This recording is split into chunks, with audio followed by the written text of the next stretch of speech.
That was so tough for us just to find somewhere that accepts cannabis. I wasn't personally in love with the product that we were selling. A consumer came in and they're like, wow, this is great stuff because of the 2-driver rule and because, how slow it was starting out. Serving limits, how much are you allowed to serve? Is it going to be allowed to serve what a retailer can serve? But to announce the vast majority of our consumer base is women. It helps them with opioid addiction. I've spent over 25 years dominating tech and cannabis. I built 2 companies and sold them for more than $25 million.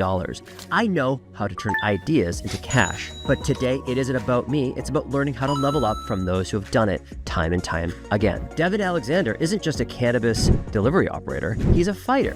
He's battled for the rights of social equity participants and faced down the brutal reality of running a business the government calls illegal. With Massachusetts stacking the odds against him, Devin's still standing. And today, he's here to share exactly what it takes to survive in this industry.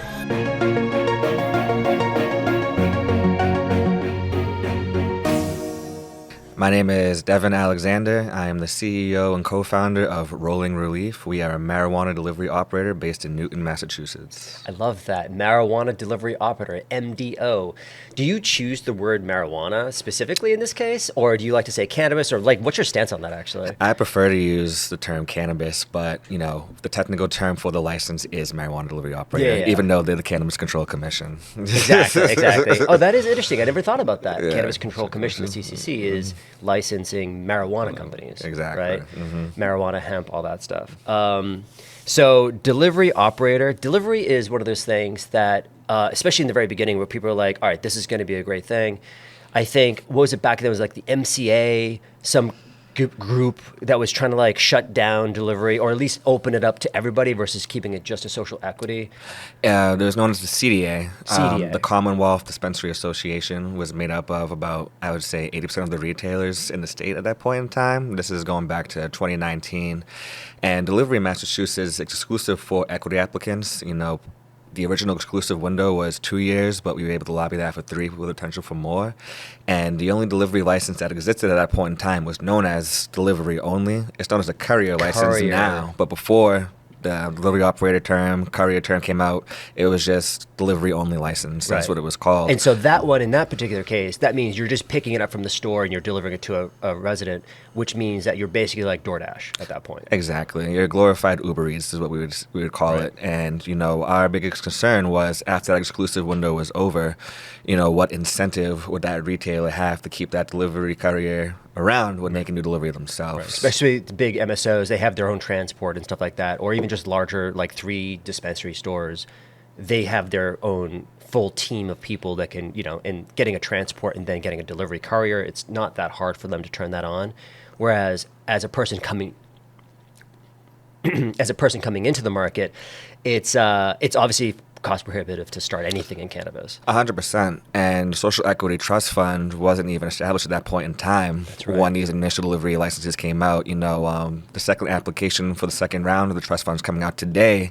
But back in 2019, the legislators still didn't even make that a reality. Right. So they've already gone through one round of that. Now it's the second round. So it's a fund that I guess is paid through or collected that those funds are collected through taxes? The excise tax. So the excise tax specifically that's put on these marijuana businesses is being collected. Some of it, obviously, the state is using towards things, but then there's a certain portion allocated directly to social equity. Correct. So there was a technical glitch when it first rolled out. I don't know. That's what they all say. Yeah, exactly. Something just reboot we were it. trying to do this. Yeah, just plug it on, plug it back in. Yeah. So when it first rolled out, people were very panicky because they didn't think it was going to be so low to start out with. The initial round was $2 million, and 50 cannabis companies, I believe, each received $50,000 grants, Rolling Releaf being one of those.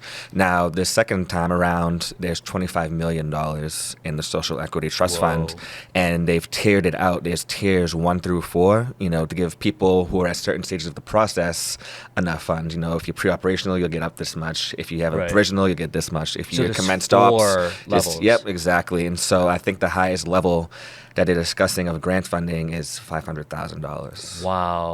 Wow. Is that enough? It certainly helps. Definitely, yeah. Well, that seems like a substantial amount of that funds. is a lot. And It really from depends. 50K to an operational getting 500K, 10x above what they originally got. Yeah. That seems like a substantial check. And it depends on a lot of different factors, what type of license type you are, if you own your building, if you're renting, if how many employees do you have. So there's a bunch of different factors. So if you're a social exactly. equity license holder with like 12 employees, maybe because you have to support a bigger team, you get a bigger check at that point.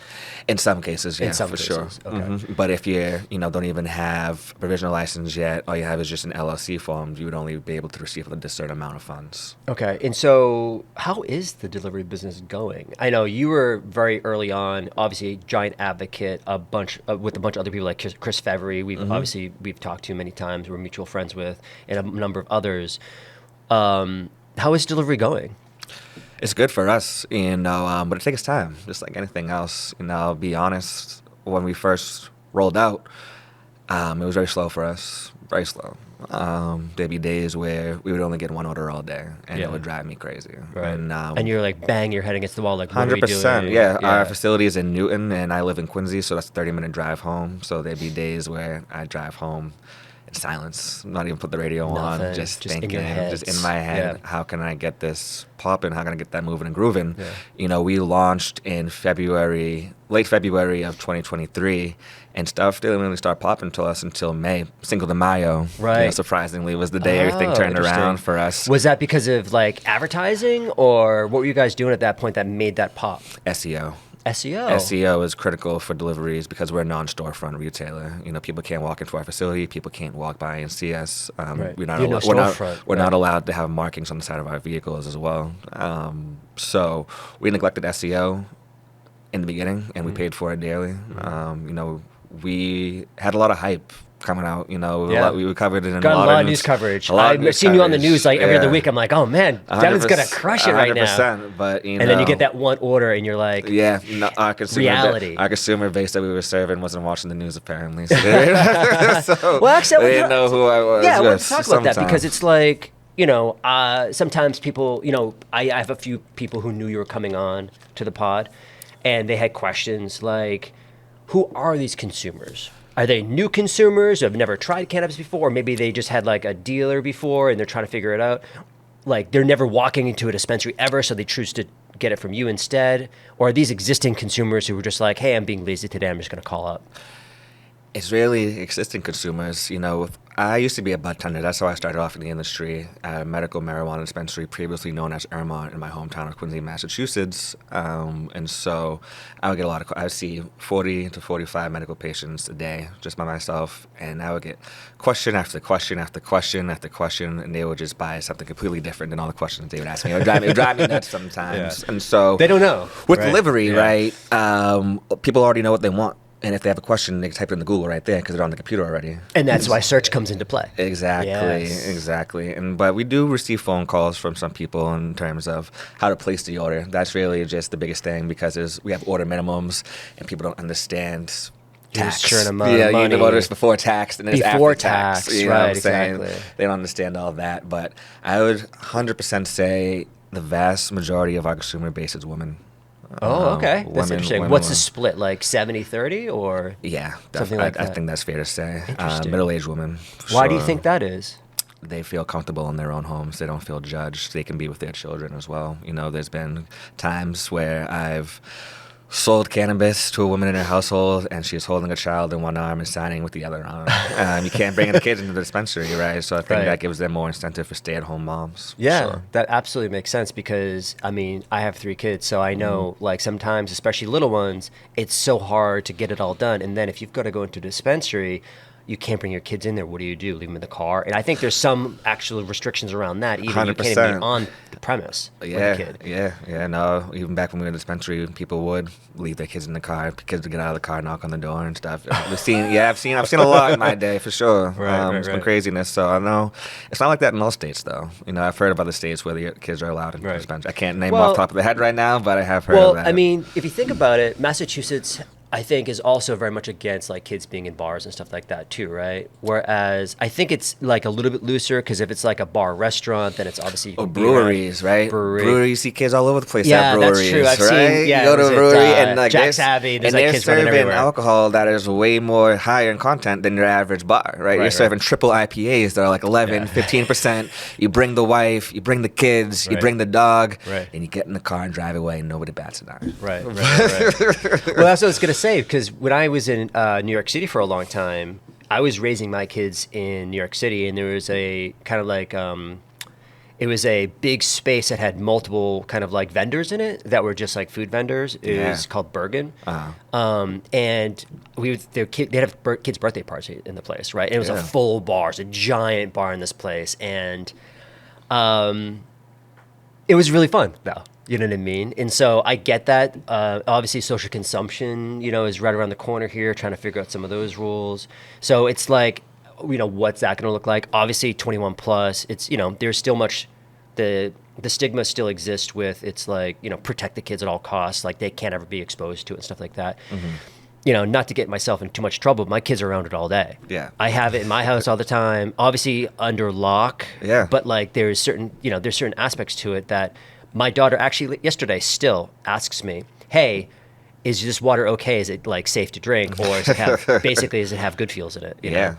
And I'd be like, no, it's clean. You just drink it yourself. But like, they've been trained. And so it's just like having a bunch of Trulies or, High Noons in your fridge. It's like the kids know like, oh, that's like a 21 plus thing. It's for adults. Like, you don't drink that, right? Yeah. So we're fortunate enough to have drinks and, beverage enhancers and stuff like that, that these mix in like fast acting syrups that once you train your kids on it, it's like they know not to pick up that drink anymore. You know what I mean? So you just have to be that responsible parent in the most cases. And that kind of solves a lot of it, right? 100%. But of course, it's not that, there are some irresponsible people out there that will probably ruin it for the rest of us. For sure. But it is what it is. Do you want to talk about social consumption? Yeah. I mean, just like delivery of social consumption in Massachusetts is going to be set aside for equity applicants. The equity applicant will be required to own 51% of the company, the majority of it. Got off a call just this morning with a few advocates in the space and Commissioners Stebbins and Camargo, and, just getting more clarity around, the rollout, what is it going to look like? They went around different states around the country, talked to different, commissioners around, and what have they learned from it? And I think the biggest thing is public awareness, just to show them, I can't speak to everyone, but, as part of the licensing process in Massachusetts, regardless of what license type you are, you have to hold a community outreach meeting, right? And some people's community outreach meetings, depending where you are, they'll go smooth, they'll be done in like 10 minutes. Right. And if you're in some other places, it'll be 4 or 5 hours, and it will be the craziest thing you'll ever hear. Yeah. And, that was the case for us, right, when we were going through in Newton. So we were going to be in Middleborough first, right? That was our first spot. We did it virtually, and only 2 or 3 people showed up. We did 11 slides in 12 minutes. I think we might set the record at the fastest community outreach meeting, and it was whoop. And then we go to Newton, and it was just ridiculous craziness. And we're only delivery, right? Right, people aren't There's no storefront. People aren't driving to our location. People aren't walking up to our location. There's not people hanging around. Were you coming up at the same time as, say, like, who's in Newton? You've got Ready, Garden Remedies. They all came online before us, so we went the so first. So there was already people. Precedent. Yes. So people knew exactly 100%. What it looked like, and you were also like, it's not a storefront. Yeah, right? And I don't think they just didn't realize. I think when they hear delivery, they think of Amazon, and they think we're going to be this big conglomerate coming in with all these trucks driving up and down their streets. Yeah. Our vehicles just look like any other car. You would never be able to tell we're delivering cannabis in our vehicles. So that was with delivery. What is that going to look like with social consumption? When people are actually hanging out, consuming, right? And that's my big concern. And then the other big concern I have is general liability insurance. What is that going to look like for people? That they can I'd be curious what liability insurance costs. Exactly, just for that. Because if you think about it, you just stated the case where you go to a brewery and the whole family's drinking basically, and they all jump in a car and like drive home. Now we're talking about a social consumption space. People are consuming, whether drinks, syrups, smoke, whatever, or vaping something. They're hanging out, doing something, and then they got to jump in a car. Like, I guess at that case, are they called bud tenders still at that point? Maybe, you know what I mean? That's a good point. And then if you're a bud tender, then you've got to now start to have a test for like sobriety to be like, I can't serve you anymore, right? Exactly. So there's like other things, nuances that come into And then place you have there. to be, if you're serving food, which I hope they're going to allow people to do. You're Oh, gonna have that's to still a have, question? Why wouldn't they have food?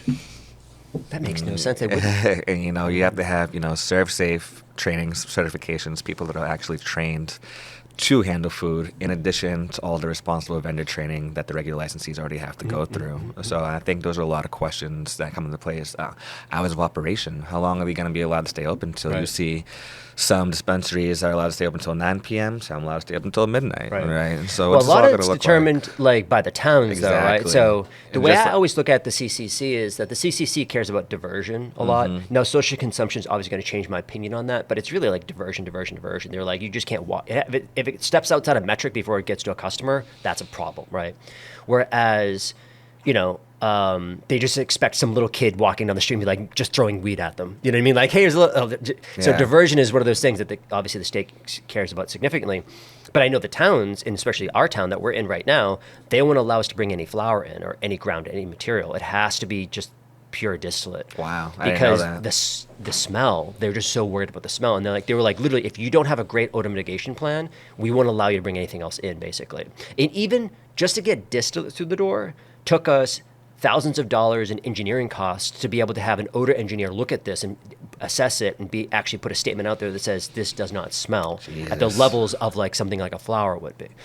So the towns and cities care about odor, what it looks like, and noise is a big one too. So 100%, like social consumption, live people are events, outside, live events, you wanna like have what's a that going to band look play. like? I know a lot of questions, and Yeah. I think that's where Massachusetts is so unique from other states. Is they gave the municipalities just so much control in this local decision licensing process, and we saw that with the host community agreements, right? And that's what led to a lot of corruption. Was municipalities using these cannabis businesses as financing vehicles? Yeah, for taxes. I know we actually got our HCA waiver the other day. Hell We were yeah, very excited to get the man. waiver. Yo, congrats. Thank you. That's big. Because our like renewal's coming up. Yeah. And we need to have something that's compliant. And right now it's not compliant because we signed it 4 years ago, 2020. August of 2020, over 4 years ago, we signed our first HCA. So our renewal isn't until 2025, but the actual renewal for the license itself for the CCC is coming up in January, is our January 20th or something like that. And so in our particular case, it's like we have to have a compliant HCA. The town basically sent us a letter back that says, here's the waiver, but it's KP law, and KP law is one of those. Oh, they boy. have all the municipalities Yeah. under lock, Yeah, right? that's So they right. all use the same one, and they can, well, for some benefit, though, to them, because now they can communicate internally, be like, hey, this is the way Medway does it, this is the way Newton does it, this is the way Middleborough does it, or whatever. And so they can always have that cross talk across all the different towns. So we say, like, hey, whatever precedent is precedent, that's what we'll use for ours as well. But at the end of, I was like, hey, I got it. This is fantastic. And of course, getting a letter from an attorney is like never a good thing. You're like, oh God, what did I do? Yeah. I still have like crazy like PTSD from police. You know what I mean? So I'm like, I'm getting some from an attorney now. Like, oh my God. And I've gotten other things from attorneys before in a past life that I was like, this is not going to be a good one. Anyways, when I saw that come through, I'm like, all right, I got it. Fantastic. I got it in writing. At the end, it says, even though we gave you the waiver, you still are out of compliance with paying your impact fee still. And we're a manufacturer. We have no impact. Everybody knows we have no impact. And you have to document that. They have to put it in writing because then they can point back to it and say, like, listen, we already told you we're compliant with the impact fee. We've never paid anything, but we've been back to the town multiple times. You're like, hey, show us our impact. Here's our books, wide open to you. So if there's an impact, it'll have to be up to this number. And they literally can't document it, and they've never sent us anything because they know there's no impact. However, I have talked to the town administrator multiple times because it's a small town. We're like 12,000 people here, right? Maybe 13 at the most. And he was very adamant that it was like a bait and switch. He was promised all this leverage from the towns to be able to turn things on and off, especially because we're still not allowed dispensaries in this town, but manufacturing cultivation is here. And he basically put on to us saying it's a bait and switch because we were told we were going to get 3% of your revenue for our revenue to use. And I'm like, that wasn't what it said though. It's supposed to be based on impact, Exactly. So like either they read it wrong or there's some miscommunication there or whatever. But getting back to social consumption real quick, are we close? Like, where are we with that? as you're well aware of, as it goes in this space, when you think it's going to be the date, it's not going to be the date. Yeah. You know, I mean, I thought I was going to be operational in 2021. I thought Same. delivery regs would be reformed earlier in this first half of the year. So you got to take it by quarters, right? Mm-hmm. You got to give general, questions. I'd say quarter 2 2025 would be a reasonable expectation. And so, what does that look like around 2025? You think? Is it like? I'd say applications be released. Oh, okay, so and, applications would be you can actually just submit and get into the queue. Yeah. Find your position. Go through the whole local process with the community outreach meeting. Right. Put the ads in the paper. Go through, get your provisional, do your build out. Yeah, none of that's going to change. All that stuff still stays the same as like any cannabis. But it could be more strenuous because you're gonna have combustion inside. People consuming. What's it gonna like? Ventilation, sprinkler system could cost so much money to get up. Especially camera positions. I'm sure because it's like now you get like lounge chairs maybe or like a lounge booth or something and like limits, that. Where's that? Serving limits. How much are you allowed to serve? Is it going to be allowed to serve what a retailer can serve up to an ounce? How many edibles can you serve your consumers? Oh, because it's an ounce a day. Exactly. And then how long can someone stay in there is one of my biggest questions, right? I think, is that on the state to decide or the business to decide? Right. Like, okay, it's in the town to decide. All right, you've been here an hour, you got to go. Right. So still a lot of questions to be answered. Is there? Not as it currently stands. So whatever you buy there, you have to consume there. You can't walk out with it. Exactly, right? That would be having to go out to like Morton's. And you have to eat this entire steak right here. You can't take any of it out. 40 ounce cut, and you're like, I got to finish this whole thing right now. Sorry, no takeout. Yeah. So there's still a lot of questions to be hashed out for the social consumption. Yeah, because if somebody bought an ounce, they're like, I can't smoke all this right now. Yeah, exactly. So I think. Yeah, what would you do for limits in that case? I mean, edibles, it's kind of more clear because it's 100 mgs. Yeah. So it's like not as much, especially for a person who has heavy consumption. And are you looking to get into social consumption, or you're just like an advocate for everything? I'm tiptoeing. I'm an advocate for social equity policies first and foremost, for sure. The people who have been most impacted by the war on drugs. But I'll say what I said to the commissioners earlier today. Let's get it right the first time, so we don't have to treat it like delivery and go back years from now. Get a whole new set of commissioners. Explain to them everything we spent the past couple of years explaining to you. So let's all get it done right now and just make it something that everyone can agree upon. Right, exactly. And then you move forward, and then if there's some adjustments, not major adjustments, right? Actually, speaking of major adjustments, 2-driver rule. So 2-driver rule in delivery, and I know we're jumping around a little bit, but I just wanted to hit upon this one specifically. So the 2-driver rule started. Obviously, you have to have cameras on both people, and the vehicle, car, truck, or whatever has to always be another person has to be in it, right? That's correct, as long as there's product or cash in the vehicle. So what does that look like, I guess, for delivery operators going to a first driver rule? Are you going to take advantage of it, and is it like a crazy savings for you expense-wise? Like, how does that look? 100%. You're essentially cutting your payroll in half. You're paying somebody to just ride shotgun all day and just sit there. They're sitting duck. Did you do that a lot? I did. Yeah. Just get some work done. Yeah. We have Wi-Fi in there, so that's why the cameras work and it records. So I would connect to the Wi-Fi, doing emails, doing everything. But I mean, even still, I kept the company lean and mean because of the 2-driver rule and because, how slow it was starting out. And you didn't want to just pay people to be sitting around. There's no orders coming in. Right. And you have all these cars and all these employees. You have the staff with each two. You're paying rent. You're paying leases on the cars or whatever. You're paying staff.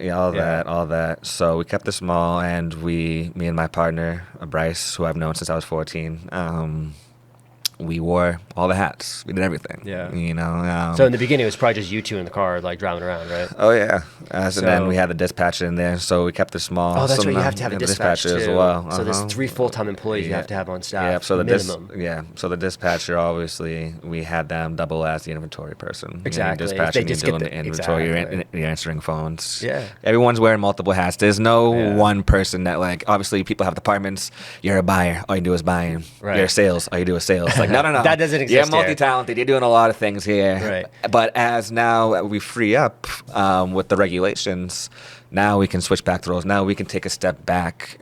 So they have limits on how much you can carry in the vehicles. So what they did was, if you have like $10,000 or more in the vehicle, you'll still be required to have those 2 drivers. But if you have $5,000 or less, you can roll around with one driver, and I think that's reasonable. You know, we don't 5,000 seems like a lot. That's for a delivery. lot. It's a lot of at once, right? Yeah, at once, and in one moment. No delivery company has hit that. How many? What's your staff up to now? We're about 8 deep, but with anticipation of this regulatory change, we're starting the interview process now and looking to bring on more people. In what particular role? Drivers. No, we're gonna promote internally. What is your kind of like acquisition model look like right now? Obviously SEO, people getting to the site, but have you dabbled in advertising or anything like that? It's all Indeed. Oh no, I mean for the customers, for the not for employees. Oh, I thought you were talking about getting. But shout out to Easy Hire. Shout out to Jacob Indeed. over at Easy Hire too. I know he hates when he sees something on Indeed. He's like, "Hey, why don't you push it to mine?" I'm like, "I will." But yes, Customer acquisition. Customer acquisition, yes.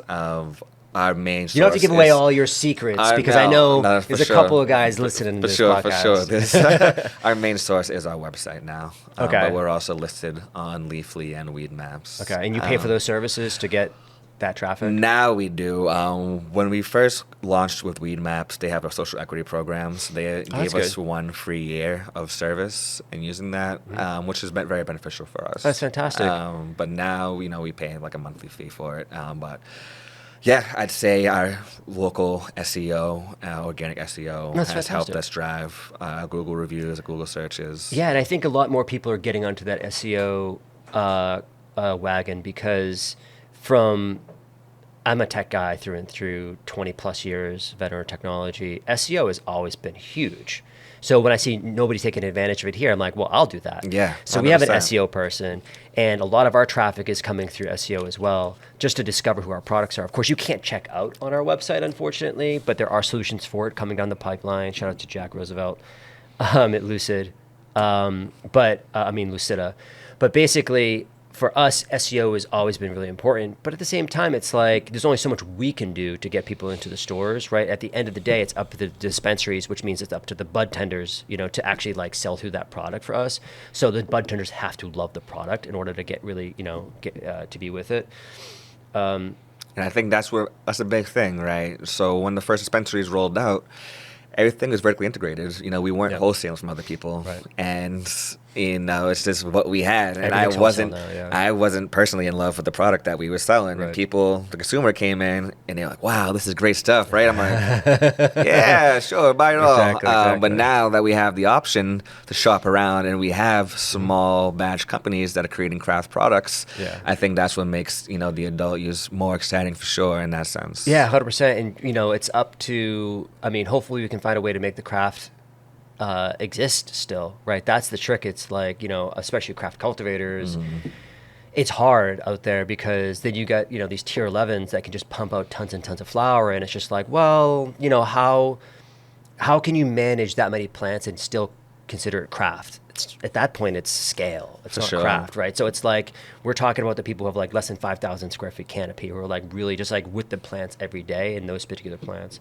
So hopefully we can, hopefully the market will decide that craft is worth it and people will continue to buy those products. I think, the best example that we can look at is the craft beer industry. You see the companies like Trillium and Treehouse, they're huge now.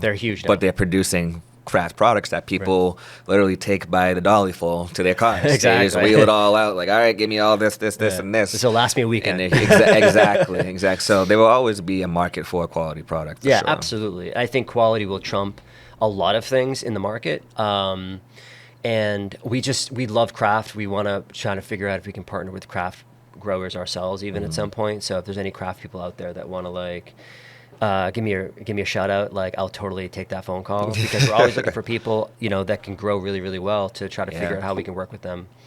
But a couple of quick questions for you and then we can wrap here. Is there room for more delivery operators? It's gonna be tough. Maybe not in Newton. No, honestly, it's gonna be tough for sure because the head start that retail had. Even before the first one launched, there was over 300 retail, and delivery doesn't work in Western Massachusetts, unfortunately, because everything's so spread out. It's very, very, very tough. Gas prices and I think everything. that's what comes down to. It really makes or breaks your delivery business. Where you're located. If you were is there we talk about, license shortages. Is there a shortage of commercial available real estate, available HCAs for municipalities? I think that's a huge question as well. That is a big question. Yeah. Because that was so tough for us just to find somewhere that accepts cannabis, that's properly zoned with the right amount of square footage, and that has a landlord that's cool to rent out to us. Exactly. Yeah, because even when you're talking about mortgages, it's something as simple as like, oh, whatever, it's a space, I can just go into it.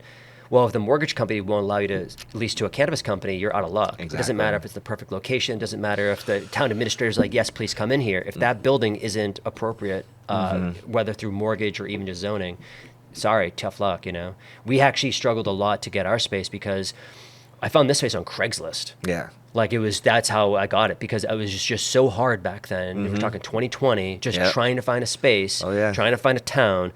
Every time you talk to a broker, real estate broker, they'd triple the rent on you as soon as they heard. Yep. Like, oh, cannabis, you make a lot of money. Exactly. And we're like, no, we're like the small guys. For you know sure. what I mean? But my question really is around, if you were to start over again, what would you do different?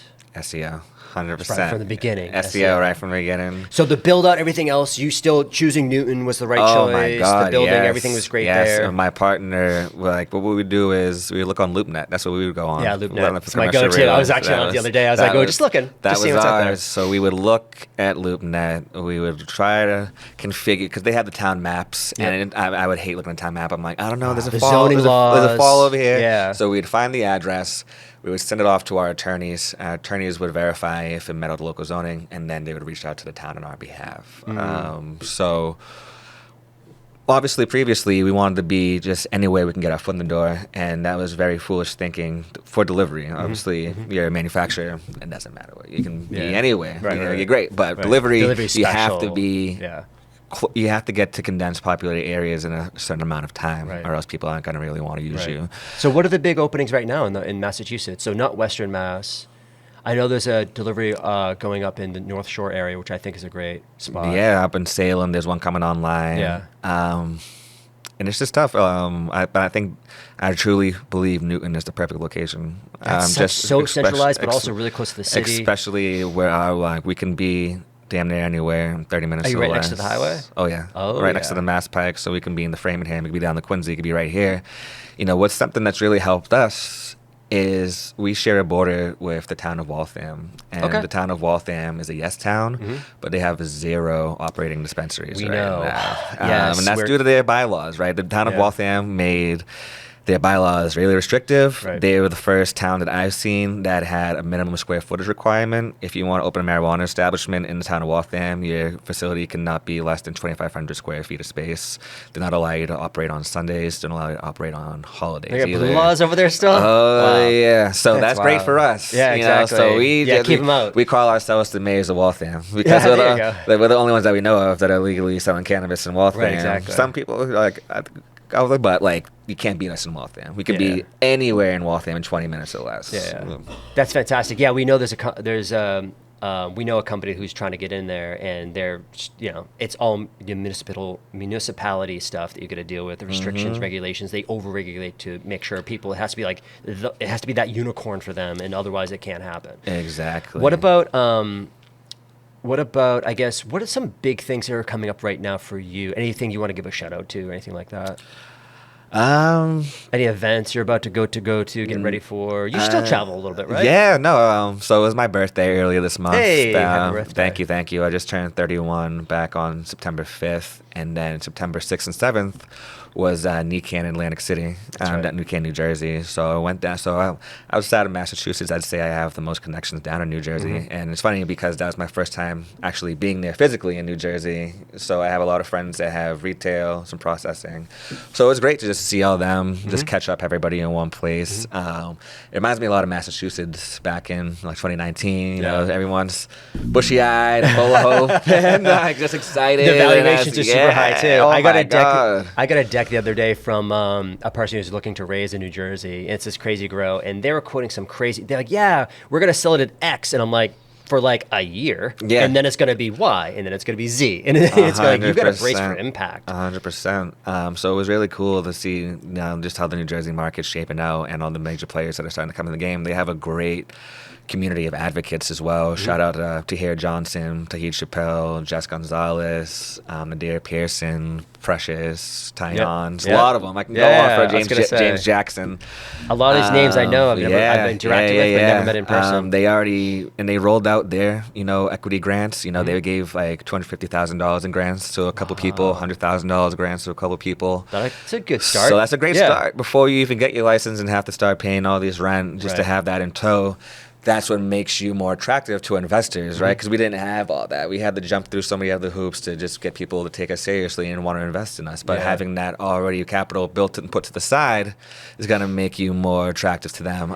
But that was great to be there. I think that would be my last event that I'm going to go to. I won't be out in MJ BizCon. I'm not going either. December, Vegas in December really isn't my cup of tea. Vegas in any month is not really my cup of tea. No, I know everybody has fun. I've seen you a bunch of times. We bumped into each other. I'm about to say, like literally, just go to the Cosmopolitan and hang out. You'll see everybody that you need to see. I do like seeing people. I like talking to people and people that I've only known from like LinkedIn or whatever, or even Facebook to a certain extent, like just finding these people and like meeting up with them and grabbing a drink.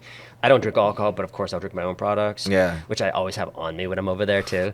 But I have been going to less and less events because we're so focused on finishing the job in Massachusetts that for us, it's like, I don't really need to go to New Jersey. We have so much more opportunity in front of us here. We're now considered we're the number one tincture in Massachusetts right now, based on landlord data. Yeah, we saw a lot of you. Yeah. It's much appreciated. That partnership is really good. And obviously anything we can do to help create more Sales Street guys, we will definitely be down to do it.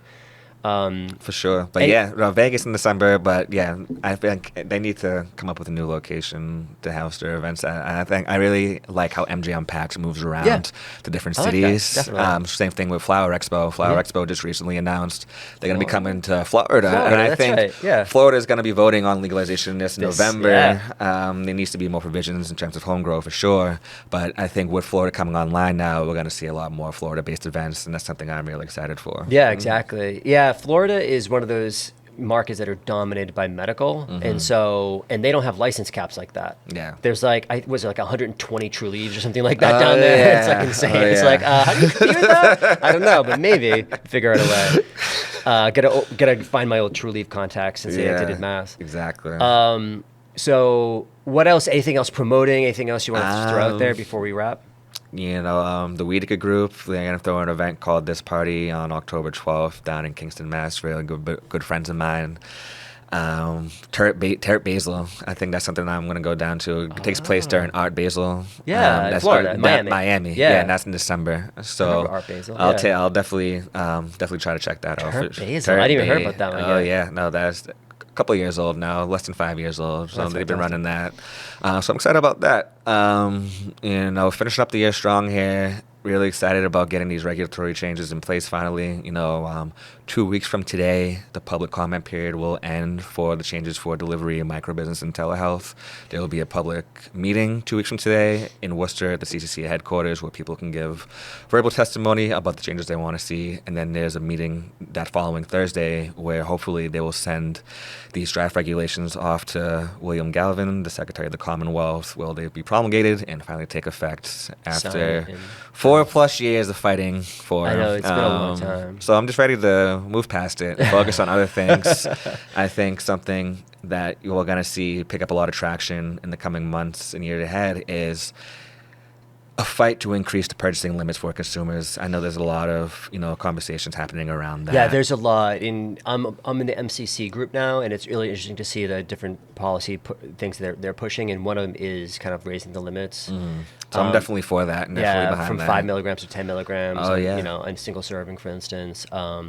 We have a really high dose product, so it doesn't really affect us as much, but we're open. We're supportive of that also because technically, because of that rule change that we pushed through, or at least the noticing of the discrepancies in the regulations versus the guidance documents on tinctures, and going back and literally with our investigator and finding out the limit is 5,000 milligrams or 5 grams of THC in a tincture. We still have a lot of headroom because we have a 1,000 milligram product now, but it's not like we're going to throw a 5,000 milligram product out tomorrow. You know what I mean? So like we still have tons of headspace if we ever wanted to include more. But again, for us, it's really the servings. You know, so for instance, our products at 1,000 milligrams, there's 200 servings in that, right? Yeah. So that's a big number. So that's a good marketing piece for us too. 100%. So it's like not like we need to like 5 to 10 mgs. It doesn't really matter to us as much, but we're definitely going to be supporting those things. No, 100%. And I want to say before we wrap, something that I really didn't, put two and two together before we started listing high dose tinctures on our menu is we have a lot of consumers say that it helps them with opioid addiction. Yes. So instead of using Suboxone, they're using these high dose tinctures. Yes. And that's really, at the end of the day, that's what it's all about, man. 100%. I used to work, before I started working in a medical dispensary, I used to work at CVS as a pharmacy tech, and I would see a lot of nasty things. A lot of people come in and buy a lot of pills, buying diabetic syringes, and so just to make that switch and to come over to the medical cannabis world, the dispensary that I worked at wasn't too far from the pharmacy that I used to work at. So I would see the same consumer base. It was, back then, it was word of mouth, if you know type of thing, because of the strict marketing, regulations. Right. And they would notice me and they'd be like, hey man, you're over at the better pharmacy now, huh? And Right. they literally told me how they were able to decrease their intake of opioids Yeah. now because of cannabis. 100%. And hey, that's why legalization came about, was because of the medical cannabis. That's how it starts in all states. You start with medical first, then adult use first. I believe all use of cannabis is medical, whether people realize it or want to admit it or not. Right. The only difference is the taxes, right? Yeah, There's no tax exactly. on medical as opposed to adult use. Yeah, exactly. And we, we're one of the proponents of that theory as well, which is all use is medical use. Now, and I've actually been asking a lot of consumers lately. So I do a lot of surveys. So I'll go out, and if you go to our Good Vibes website right now, you'll see that take a 20-minute call with me. I'll throw you $20, Venmo, Cash App, or whatever, just to talk to consumers, right? And you talk to me. Yeah. And so I'm talking to more and more people. And as I start talking to people, it is slowly dawning on me how high-dose tinctures are truly a crucial need in this market. Because for especially fast acting ones, the people who need relief like right now and not necessarily have to wait like an hour for it to kick in. Because as we're talking to more and more people, they talk about opiate addiction, they talk about all these other things that they're trying to get off of, or just like I've got pain, I just have these pains. And somebody actually had mentioned that they have anxiety around eating, right? And they tried a competing product of ours and it made their stomach sick. So they were hesitant to even try ours because it has the word syrup in it, right? So they tried ours and didn't make their stomach sick, and it made them be able to eat again and stuff like that. And it's like, it's true medical benefit here. We're not talking about people who are just like, I just want to get high all the time, blah, blah, blah. And actually, one of the things I found super interesting is, and maybe there's an opportunity for us here in bundling, but, and this is why I'm talking about craft partnerships, is because we're finding a lot of people aren't replacing flower with our product. They're complementing it, right? So they're consuming flower just as much as they have been, but they're also adding our product in there. So when they can't smoke the flower, or if they're just like, hey, I don't want to roll a joint right now, they'll just take ours instead. For sure. So it's like a complement versus like extracting value. Or they're out of adding flower. it to the low dose seltzers because the seltzers Exactly. can only be capped out 5 so much. megs, So they right. take the 5 megs and they just take the high dose. Yeah. Like, oh, let's change that real quick. If the serving sizes were, if you could do multiple serving beverages, we'd still be a beverage company. If that's one rule that I'm 100% for, and if it does get changed, that's something we will be seriously looking at again. The 10 mig thing is definitely a thing, obviously. If you go from 5 migs to 10 migs, there's something to that. But yeah, a lot of people are, and we can't, as a licensed company through the CCC, we can't say, hey, go add a bunch of stuff. And I actually sometimes see ads like, oh, take this and add it to this. And add it to. I'm like, that's considered, I think, going over the serving size. Oh, yeah. So like you technically can't do stuff like that. In the CCC, what are they enforcing? I don't know what they're enforcing with stuff like that. So we try to keep our, nose clean with that stuff. But I do see this, people just have to add more in because their dose size is like 15 to 20 migs. And everybody's a little different, right? 100%. When I first started here, 2 migs, I'd be like, oh my God. Oh my God, this is crazy.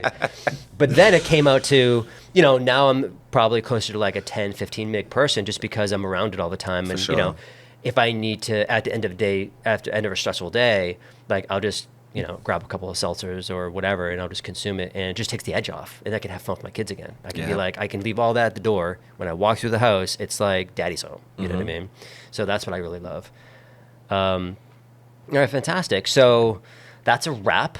Thank you so much for coming on. Yeah, It's a thanks pleasure for to see you having again. me. It's Yeah, been a minute. no, this has been a long time. This is my first time over at your facility. It was great to see. Great to see you still moving and grooving, doing your thing. We're still, as you know, right now it's a tough space to be in, I but know. we're still here. Exactly. 2023 was really hard on a lot of people, Yeah. and 2024 in the beginning started to show some signs. But I'm super excited that you're still here. You're still Yeah. doing it, and we'll be here For sure. We'll be here. Oh, yeah. We're not going anywhere.